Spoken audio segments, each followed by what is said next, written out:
और ध्यान की प्रारंभिक स्टेज धारणा है।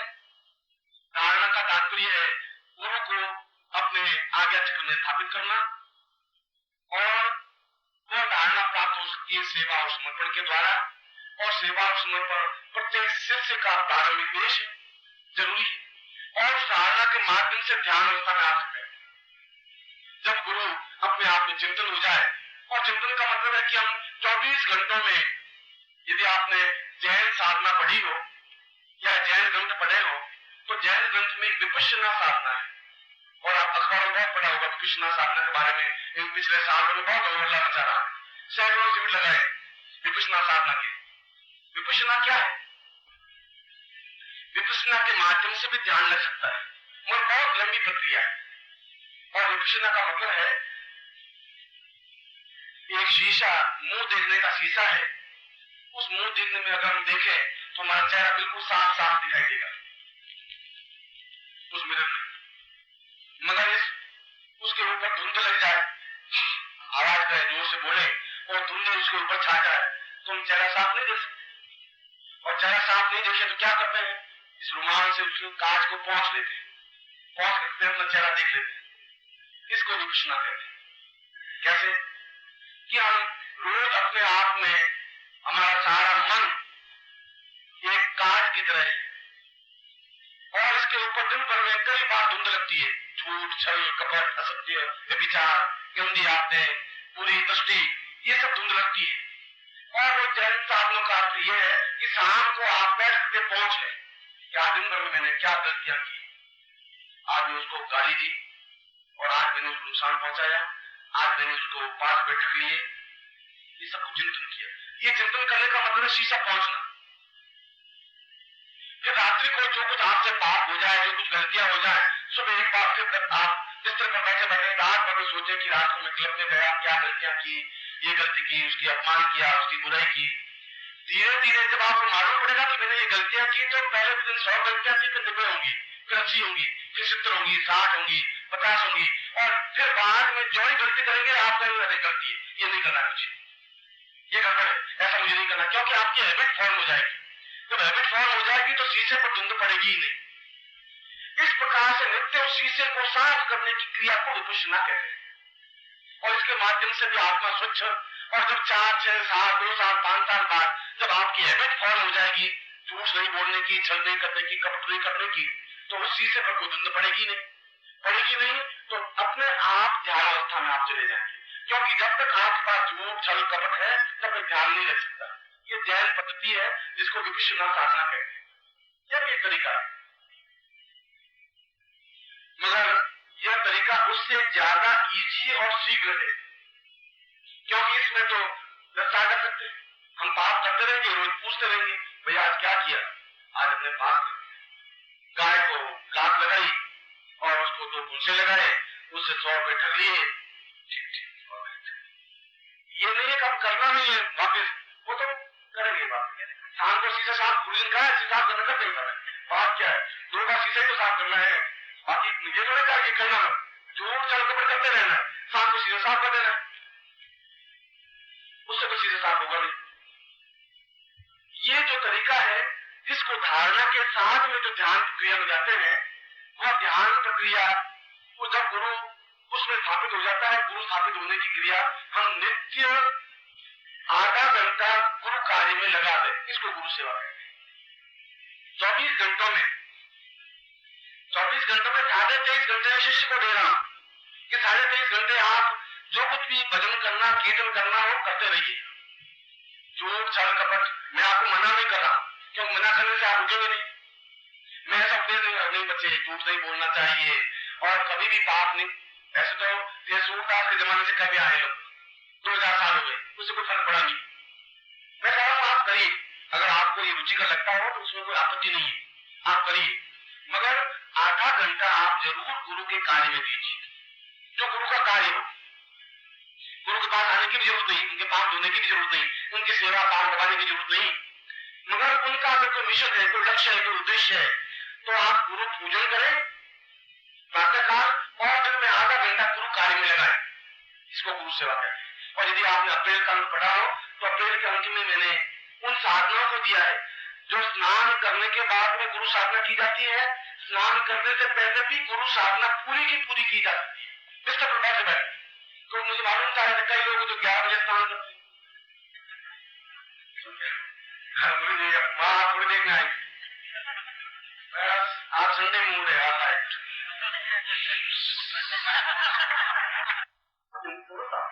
बहुत दूर से टिकट लेकर के भाग दौड़ करते हुए आना, ये सब धारणा का प्रतिफल है। आपके माइंड में गुरु के प्रति स्नेह है, अटैचमेंट है, उसको न्यून करके मैं नहीं देख सकता। ये अटैचमेंट है इसलिए दौड़ के आए यहाँ, ये अटैचमेंट है कि मैं आपको डांटता हूँ, आप सुन लेते हैं, और अगर मैं डांटता हूँ तो आपको सीने से भी चिपकाता हूँ उतनी क्रिया के साथ में। यह भी मेरी फर्ज है, मेरा धर्म है।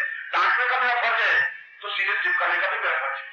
आपकी आंखों के साथ मुझे मिलाप करने का भी क्षण है, आपके साथ मुस्कुराने का भी मेरा जीवन का चिंतन है। यह सब कुछ धारणा के युक्त है। आप धारणा के आसान स्थिति पर है, सेवा के आधार पर है, समर्पण के आधार पर पहुंचना, ये डिफरेंस है। इस समय आपका जीवन साधनात्मक रूप से सेवा युक्त धारणा चिंतन है, जिन्हें आप कहां पर वो समझा रहा। आपके उस केंद्र बिंदु में आज्ञा चित्र में गुरु स्थापित है, तो तभी तो आपको गुरु की चिंतन हुआ। और गुरु स्थापित केवल आज्ञा चित्र में हो सकते हैं, दूसरे में हो नहीं सकते हैं। तब आपको एहसास हुआ कि जोधपुर जाना चाहिए, तब आपको एहसास हुआ कि साधन में भाग लेना चाहिए, इस एहसास हुआ कि वो जो कहे सुन लेना चाहिए, समझ लेना चाहिए। ये सब कुछ धारणा का बेस है।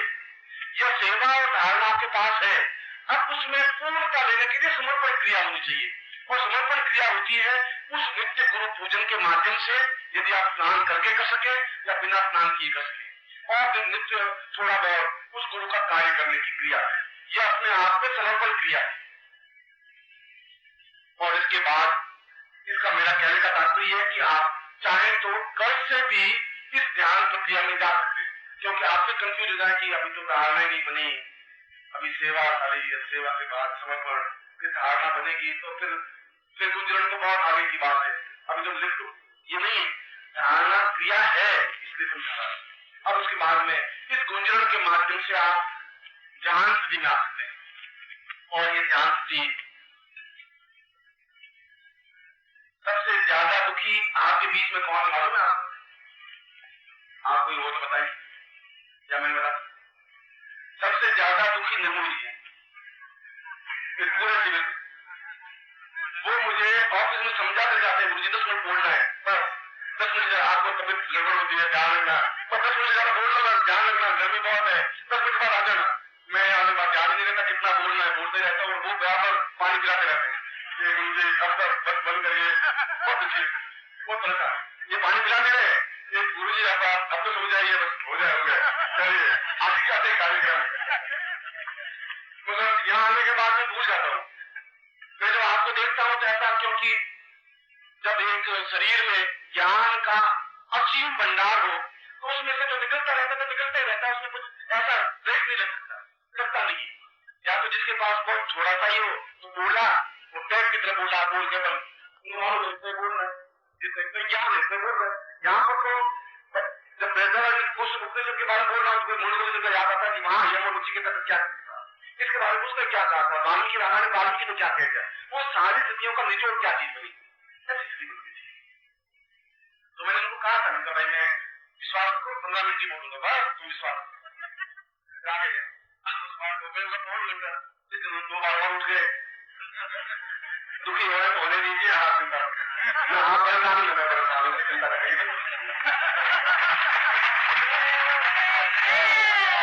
और उससे उस धारणा को आधार बनने के बाद में शंकराचार्य कहते हैं कि गुंजरण क्रिया के माध्यम से ध्यान लग जाता है, और जीवन की बहुत उच्च स्टेज है जहाँ ध्यान लग जाए। और सुबह मैंने समझाया कि ध्यान दिन चुप हो जाए तो आपको एहसास नहीं हो, पास में ढोल बजे आपको पता ही नहीं पड़े ढोल बज रहा है। ऐसी स्टेज में पहुंचने की क्रिया को ध्यान कहते हैं, अपने आप में लीन हो जाने की क्रिया को ध्यान कहते हैं, खो जाने की क्रिया को।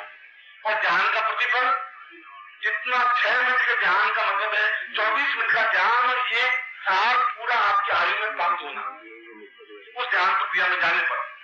क्योंकि मृत्यु से अमृत्यु की और क्रिया का ये प्रैक्टिकल क्रिया है, मैं आपको थ्योरेटिकल नहीं बता रहा हूँ। मतलब क्रिया योग का मतलब है कि प्रैक्टिकल समझा है कि कैसे मृत्यु से मृत्यु की ओर जाए, क्या करें, कैसे करें।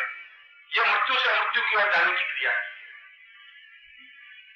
गुंजरण गुंजरण का मतलब है अपने आप में शरीर को पूरा हीट युक्त बना देना, चार्ज कर देना, बिजली का प्रवाह पैदा कर देना शरीर में।